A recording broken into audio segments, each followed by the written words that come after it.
نئی زندگی۔ علامات کبریٰ کا ذکر، بڑی علامتیں جو کہ بالکل خرق عادت کے انداز میں ہوگی، جن کا معاملہ جو ہے وہ آپ کے ناپ تول میں نہیں آ سکتا، آپ کی کیمسٹری فزکس اس کا جو ہے وہ نہیں کر سکتی، ادراک ہوگا یہ قیامت کی۔ ان میں نمبر ایک کیا ہے؟ ایک بہت بڑا دھواں آئے گا، پوری دنیا کو لپیٹے گا۔ نمبر دو، دجال کا ظہور ہوگا، جو اپنی خدائی کا دعویٰ لے کر آئے گا اور بنوائے گا۔ اس کے ہاتھ میں ہو جائیں گے، قبضے میں ہو جائیں گے سارے ذرائع پیداوار کے۔ اس کی طرف بھی پہلا قدم اٹھ چکا ہو، ٹرپس کے نام سے معاہدہ ہو چکا ہے۔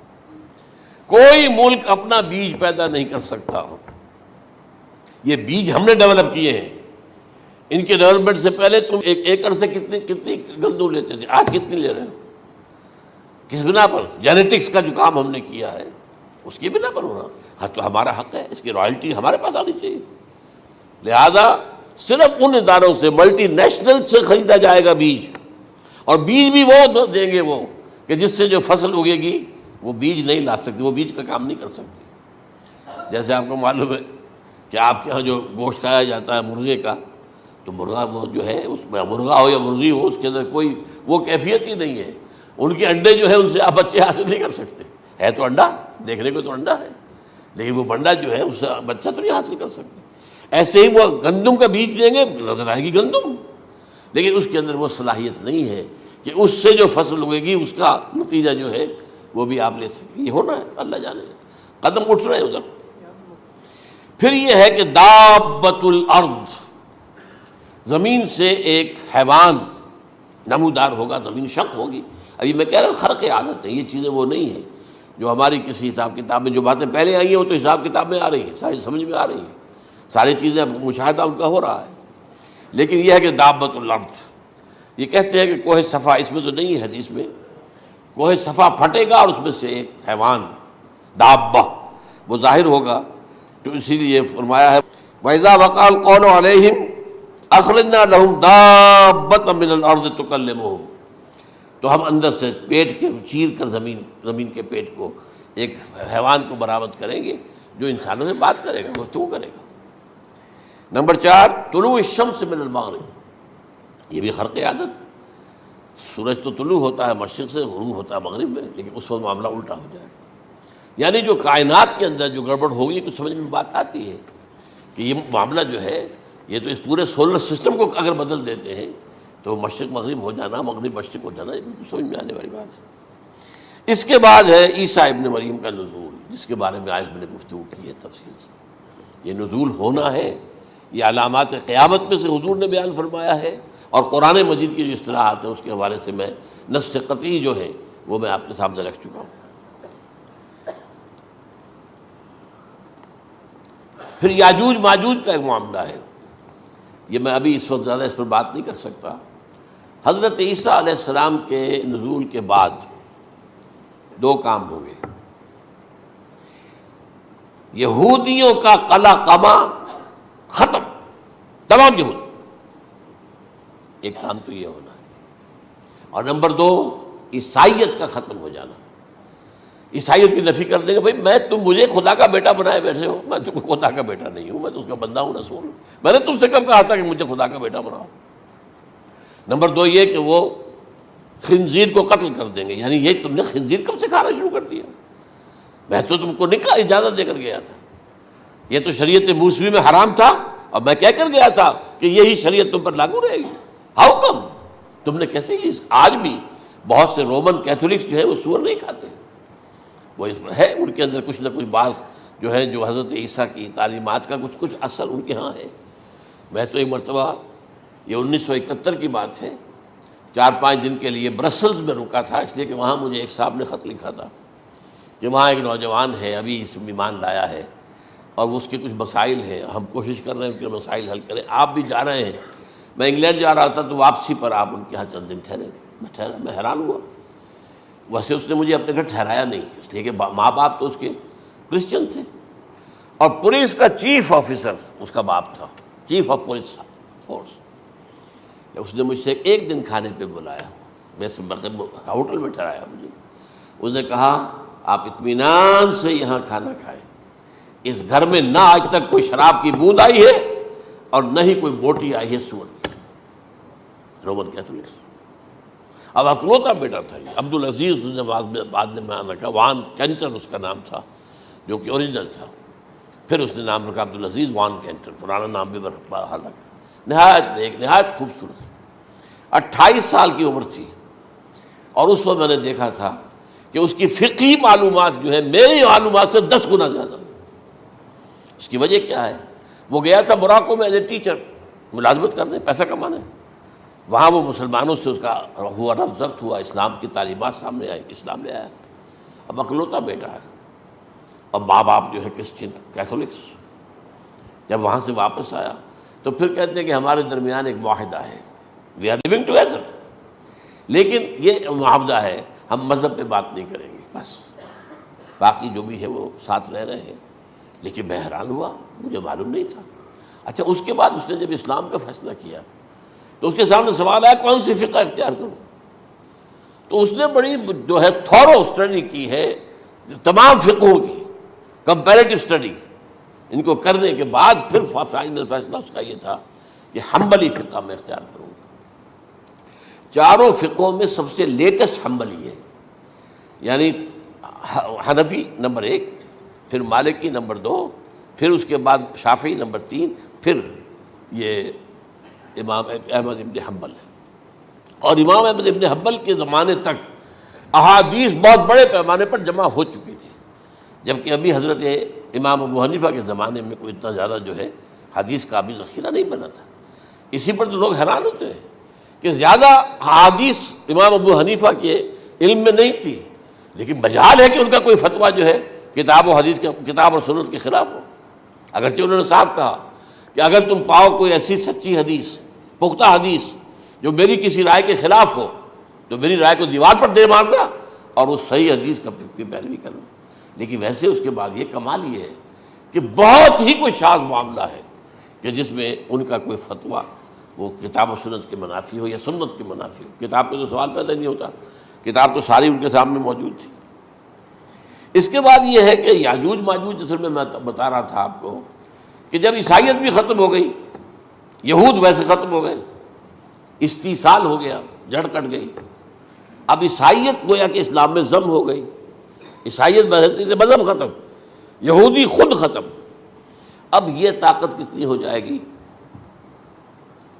تقریباً 2/3 دنیا آ گئی. تمام اب عیسائی 2 ارب کے قریب ہیں، 1 ارب 90 کروڑ ہوں گے، یا مسلمان بھی 1 کروڑ 50-60 لاکھ ہیں. دونوں کو جوڑ لیجیے کتنے ہو گئے؟ 6 ارب کل آبادی ہے. لیکن اس کے بعد آتا ہے یاجوج ماجوج کا خروج. یہ یاجوج ماجوج میرے نزدیک چائنا اور رشیا ہے.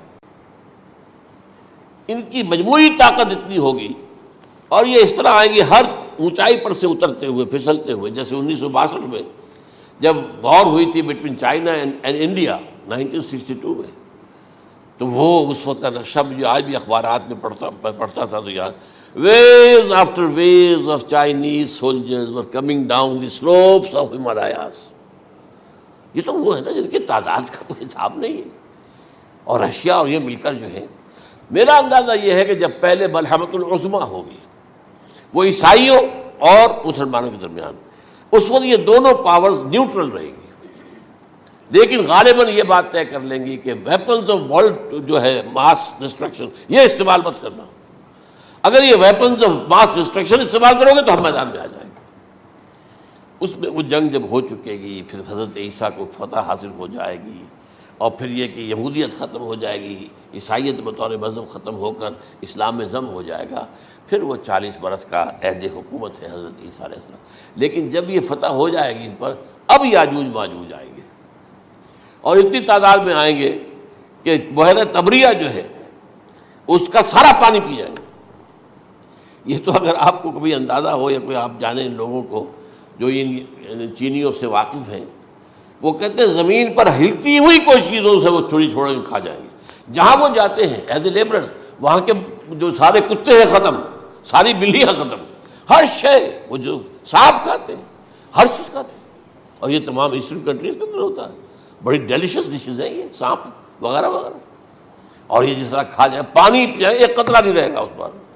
تو پھر جو ہے اللہ تعالیٰ اس وقت جو ہے اس میں ایک ایسی بیماری پیدا کرے گا، یہ سب مر جائے. یہ معجزے سے ہوگا، یعنی ان کے اوپر فتح جو ہے وہ عام لڑائی کے ذریعے سے نہیں ہوگی، بلکہ اس کے اوپر فتح جو ہوگی وہ اللہ تعالیٰ سے بوجھ، ایک بیماری پیدا ہوگی سب مر جائے گا. اور اس کے بعد اللہ تعالیٰ ایسے پرندے بھیجے گا بڑی لمبی لمبی گردنوں والے، وہ ان سب کو کھا جائیں گے. جیسے ہمارے ہاں گدھ ہوتے ہیں وہ ان کو صاف کر دیں گے. ورنہ تو یہ ہے کہ پوری دنیا کے اندر جو بدبو اور جو پیدا ہوتا معاملہ اس سے، تو اس نوع انسانی کی بقا ممکن نہیں تھی. ان کے خاتمے کے بعد پھر یہ ہوگا کہ حکومت اسلامی جو ہے پوری دنیا میں حضرت مسیح علیہ السلام کی ہوگی. 45 برس وہ رہیں گے، اسی میں وہ کہلن بھی آ جائے گا، وہ فی المہد و کہلن جو میں نے شروع میں بیان کیا تھا. اسی میں پھر یہ ہے کہ وہ شادی بھی کریں گے، ان کی اولاد بھی ہوگی، اور پھر ان کا انتقال ہوگا تو حضرت حضور صلی اللہ علیہ وسلم کے حجرے میں، وہیں پر جہاں حضور اور ابو بکر اور عمر رضی اللہ تعالیٰ عنہم دفن ہیں، وہیں پہ ان کو دفن کیا جائے گا. اور قیامت کے دن حضور فرماتے ہیں کہ میں اور یہ تینوں ساتھ نکلیں گے. تو یہ ہے حالات و واقعات. بہرحال اس میں یہ ہے کہ یہ نوٹ کر لیجئے کہ جہاں تک ہمارے ہاں آج کل کا معاملہ ہے، میرے نزدیک میں یہ کہنے پر مجبور ہوں، جو رفع و نزول مسیح کو نہیں مانتا وہ کم سے کم منکر حدیث ضرور ہے. میں اس سے کم کا فتویٰ نہیں دے سکتا. اب یہ ہے کہ جو لوگ مہدی کو نہیں مانتے ان کا معاملہ میں مختلف سمجھتا ہوں. چند منٹ لے رہا ہوں آپ کے اور اس لیے کہ ان کی حدیثیں صحیحین میں نہیں ہیں، بخاری مسلم میں نہیں، اور یہ کہ بہرحال ان کا معاملہ جو ہے وہ ایسا نہیں ہے حضرت عیسیٰ کا. حضرت عیسیٰ کے آنے کا جو کچھ ہوگا وہ تو میں نے آپ کے سامنے بیان کر دیا. لیکن یہ ہے کہ حضرت مہدی ہمارے نزدیک اس میں خرق عادت کوئی ہے ہی نہیں. جیسے ہر صدی کے مجدد ہوتے ہیں، آخری صدی کے مجدد وہ ہوں گے، اور میرے نزدیک یہی آخری صدی ہے، اور اسی میں حضرت مہدی کا ظہور ہو جانا. سعودی عرب میں کوئی خانہ جنگی ہوگی کسی بادشاہ کے انتقال پر، اور پھر اس وقت یہ ظاہر ہوں گے.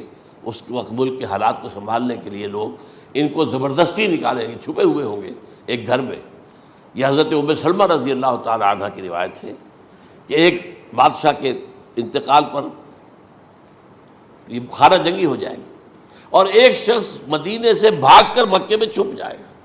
یہ تو ہے ان کے الفاظ، میں توجیہ کر رہا ہوں. یہ لوگ ان کی طرف دیکھ رہے ہوں گے کہ یہ جو وقت آیا ہے فتنے کا ہماری قوم پر، ہمارے ملک پر، تو ان کی شخصیت ایسی ہے کہ یہ بیچ میں آئیں، صلح صفائی کرائیں، اور وہ جو ہے اس ذمہ داری سے بچ کر بھاگیں گے اور جا کر مکے میں چھپ جائیں گے.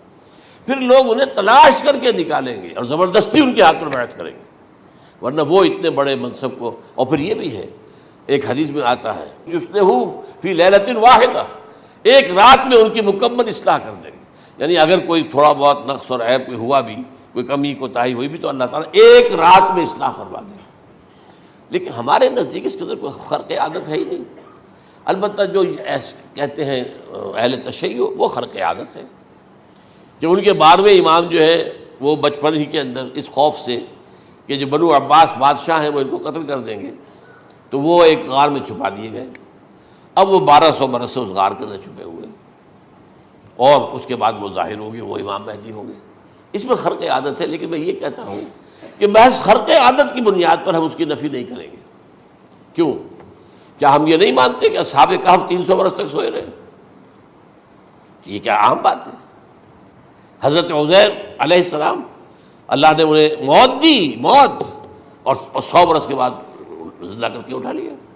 تو خرق عادت حضرت عیسیٰ کو ہم اتنا بڑا خرق عادت مانتے ہیں کہ اٹھا کر آسمان پر، تیسرے آسمان کے اوپر ہیں، موجود ہیں، اب بھی ہیں. شب معراج میں تیسرے آسمان پر حضور کی ملاقات ان سے ہوئی. تو یہ خرق عادت کی بنیاد پر نفی نہیں ہم کرتے. ہو سکتا ہے، لیکن یہ کہ اس کے لیے ہمارے پاس کوئی دلیل نہیں، کوئی احادیث نہیں، کچھ نہیں، اس لیے ہم اس کو نہیں مانتے. البتہ خود وجود جو ہے حضرت مہدی کا وہ کوئی عجیب بات نہیں ہے.